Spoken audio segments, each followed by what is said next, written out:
আসসালামু আলাইকুম। আমার রান্নাঘর ডেকোরেশনের ভিডিওতে আজকে আপনাদেরকে সবাইকে স্বাগতম জানাচ্ছি। বিফোর আফটার আপনাদেরকে দেখানোর জন্য বিফোর যে অবস্থাটা সেটা দেখিয়ে নিলাম। এবার হচ্ছে আমি এখানের প্রথমেই হচ্ছে রান্নাঘরের কিছু জিনিস চেঞ্জ করব। তার মধ্যে আমার এই মশলাদানি, তেলের বোতল এগুলো হচ্ছে প্রধান। তো আমি এই মশলা জারটা অনেক দিন ধরে ইউজ করছি, তো এটাকে এখন আমি চেঞ্জ করব, তাই এগুলোকে আমি প্রথমে সরিয়ে নিচ্ছি। এরপর এই জায়গাটাকে খুব ভালোভাবে ক্লিন করে নিচ্ছি।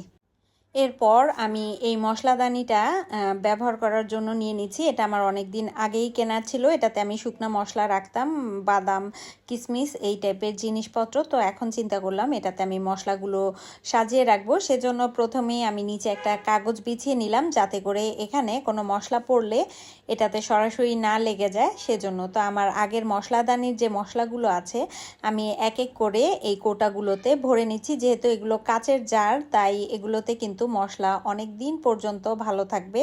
সেজন্য আমি এগুলোতে আগে মশলাগুলোকে রিফিল করে নিচ্ছি। আমার মশলার কৌটাগুলোতে যে টাইপের মশলাগুলো ছিল সবগুলো আমি এক একে করে এখানে ঢুকিয়ে তারপর এগুলোকে সাজিয়ে নিচ্ছি। তো এখানে জিরার গুঁড়া, তারপর ধনিয়ার গুঁড়া এগুলো রেখে দিচ্ছি। একে একে প্রয়োজনীয় সব মশলাগুলোই আমি এখানে রেখে দিলাম। আর এখন এই মশলাদানিটাকে আমি রিপ্লেস করব আমার সেই আগের মশলাদানির জায়গায়। ঠিক এই জায়গাটাতেই আমার আগের মশলাটা ছিল, তো সেখানেই রেখে দিচ্ছি।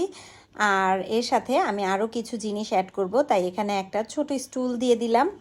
এই মশলা জারটা কয়েকদিন আগে আমি আপনাদেরকে দেখিয়েছি, আমি একটা পেজ থেকে নিয়েছিলাম।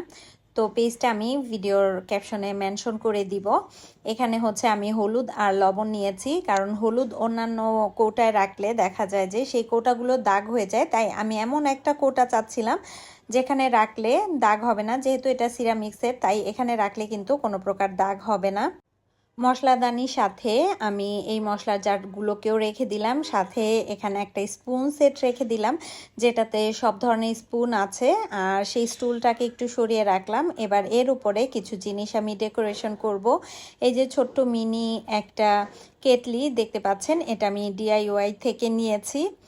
যেহেতু রান্নাঘরে সব সময়ই হচ্ছে শপিং চলতেই থাকে, তাই এখানে আমি সুন্দর একটা কার্ট অ্যাড করে দিলাম। এখানে ছোট্ট একটা ল্যাম্প অ্যাড করলাম, যেটা হচ্ছে খুব সুন্দর লাইট জ্বলে। তো এটা আমার খুবই ভালো লেগেছে, তাই আমি এটা রান্নাঘরে রাখার জন্য নিয়েছি। বিশেষ করে রাতে যদি এটা জ্বালানো হয়, এখানে ওয়ার্ম লাইট হিসেবে খুবই ভালো কাজ করবে, তাই আমি এটাকে এখানে রেখে দিচ্ছি। সাথে সুন্দর এই মিনি দুইটা লাইটও রেখে দিচ্ছি, যেগুলো কিনা ব্যাটারি অপারেটেড। এগুলো হচ্ছে ব্যাটারি দিলে চলে। দেখতে পাচ্ছেন খুবই সুন্দর লাইট হয় এগুলোতে। তো এরকম দুইটা লাইট নিয়েছি, তো এগুলোকেও আমি এখন এর সাথে অ্যাড করে দিচ্ছি। লাইট আমি ভীষণ পছন্দ করি, বরাবরই লাইট আমার ভীষণ পছন্দের। তাই আমি এখানে রান্নাঘরের জন্য অনেকগুলো লাইট নিয়েছি। তাই এক একটা এক এক দিকে রেখে আমি দেখছিলাম আসলে কোন জায়গায় কোন লাইটটা বেশি ভালো লাগে। আর সাথে এখানে কিছু আর্টিফিশিয়াল গাছ দিয়ে দিলাম, যাতে করে দেখতে সুন্দর লাগে। তো আমি প্রত্যেকটা জিনিস আসলে এক জায়গা থেকে আরেক জায়গায় সরিয়ে দেখছিলাম কোন জায়গায় আসলে কোন জিনিসটা দিলে দেখতে সুন্দর লাগে। তো আমি সেভাবেই সেট আপ করার চেষ্টা করছিলাম। সেট আপ করার পরে হচ্ছে এখানে আমি লাইটগুলোকে একটু জ্বালিয়ে দেখছিলাম যে দেখতে কেমন লাগে। আমার তো ওয়ার্ম লাইট ভীষণ ভালো লাগে, তো এখানে দেখতে কিন্তু আমার খুব ভালো লাগছিল। সাথে অ্যাড করে নিলাম ইলেকট্রিক কেটল, যেটা কিনা আমার প্রতিদিন গরম পানি করার কাজে ব্যবহার করা হয়। তাই প্রয়োজনীয় জিনিসপত্রগুলোই আমি হাতের কাছে রাখার চেষ্টা করলাম। আর আমি এভাবে করে সাজিয়ে নিয়েছি। দেখতে কেমন হয়েছে অবশ্যই কিন্তু কমেন্ট করে জানাতে পারেন। আমি পরবর্তীতে আরও জিনিসপত্র এখানে অ্যাড করব। আপাতত হাতের কাছে যা ছিল তাই দিয়েই আমি এটাকে সাজিয়ে নিয়েছি। আর রান্নার সময় যেহেতু প্রচুর তেল ছিটে সব জায়গায় তেলে ভরে যায়, তো সেজন্য আমি এই জিনিসগুলোর জন্য আলাদা করে কভার তৈরি করে নিয়েছি। দেখতে পাচ্ছেন যখন রান্না করব মশলা দেয়া শেষ হলে এগুলোকে ঢেকে রাখলে অন্তত অনেক দিন পর্যন্ত এগুলো ধোয়া বা হচ্ছে গিয়ে পরিষ্কার করার প্রয়োজন হয় না। জাস্ট কাপড়টাকে উপর থেকে কয়েকদিন পর পর ধুয়ে নিলেই হয়ে যায়। আর এটা ঢেকে রাখাও ইজি, খুব সহজেই টান দিয়ে কিন্তু খুলে নেওয়া যায়। তো এভাবে করেই কিন্তু আমি এগুলোকে তৈরি করে নিয়েছি। সাথে বয়াম ঢেকে রাখার জন্য সুন্দর দুইটা হচ্ছে এরকম কভার তৈরি করে নিয়েছি আপাতত। তো পরবর্তীতে আরও তৈরি করার ইচ্ছে আছে। তো এগুলোকে হচ্ছে এভাবে জাস্ট বয়ামের উপরে ঢেকে দিলেই কিন্তু খুব সুন্দরভাবে আটকে যায়। যেহেতু আমি এক হাতে করছিলাম তাই আটকে নেওয়াটা আমার জন্য একটু কষ্ট হচ্ছিল। এই তো এভাবে করেই কিন্তু সুন্দরভাবে বয়ামগুলোকেও ঢেকে রাখা যাবে। আর চাইলে পুরোটা মশলাদানি ঢাকার জন্য কিন্তু খুব সুন্দরভাবে মশলার দানির জন্য হচ্ছে কভার তৈরি করা যাবে। তো এগুলো কিন্তু আমি নিজের হাতেই তৈরি করেছি। অনলাইনে বিভিন্ন পেজে কিন্তু খুব সুন্দরভাবে এগুলো তৈরি করে সেল করে। তো আমার কাছে ভীষণ ভালো লাগে, তাই আমি চিন্তা করলাম যে আমি আমার প্রয়োজন অনুযায়ী কাস্টমাইজ করে তৈরি করে নিই। তো এই জায়গাটা সাজানোর পরে হচ্ছে আমি নেক্সট যে জায়গাটা সাজাবো সেটা আপনাদের সাথে এখন শেয়ার করব। তার আগে আমি হচ্ছে তেল রেখে নিচ্ছি। এখানে আমি সরিষার তেল আর সয়াবিন তেল অর্থাৎ দুইটা আলাদা আলাদা তেল দুইটা বোতলে রেখেছি।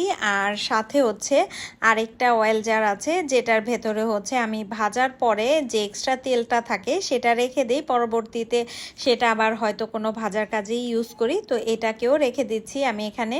এরপর আমি আরেকটা জিনিস নিয়েছি, সেটা হচ্ছে টিস্যু হোল্ডার। আর এটা আমি একটা লোকাল ভ্যান থেকে নিয়েছি। তো এটার মধ্যে হচ্ছে আমি যে কিচেন টিস্যু সেটা দিয়ে নিচ্ছি। এই টিস্যুটাও কিন্তু অনেক কাজের একটা জিনিস, যেটা কেনা হচ্ছে রান্নাঘরে সবসময়ই লাগে। আমার তো বিশেষ করে অনেক প্রয়োজন হয়। এবার হচ্ছে আমি আরেকটা জিনিস শেয়ার করছি। রান্নাঘরের জন্য আমি কিছু পর্দা নিজেই তৈরি করেছি, যেগুলো দিয়ে হচ্ছে আমি নিচের অংশটাকে ঢাকবো। তো সেজন্য নিজেই এই পর্দাগুলো নিজে ডিজাইন করে তৈরি করে নিয়েছি। পর্দা লাগানোর আগে ঠিক এরকম ছিল, আর লাগানোর পরে এই অবস্থা। এখন দেখতে কেমন লাগছে সেটা আপনারা কমেন্ট করে জানাতে পারেন। আমার এই কালারটা বেশি ভালো লেগেছিল, তাই আমি এই কালারের তৈরি করেছি। আরও অনেক অনেক কালারে কিন্তু অনলাইনে খুবই সুন্দর এরকম পর্দা পাওয়া যায়। আপনারা সেগুলো চাইলে আপনাদের পছন্দ অনুযায়ী বিভিন্ন পেজ থেকেও কাস্টমাইজ করে নিতে পারেন। যেহেতু আমি নিজে তৈরি করেছি তাই আমি আমার মতো করে তৈরি করে নিয়েছি। পরিশেষে বলবো আমার রান্নাঘরের মেকওভারটা আপনাদের কাছে কেমন লেগেছে অবশ্যই কিন্তু কমেন্ট করে জানাবেন। আজকে এই পর্যন্তই। আল্লাহ হাফেজ।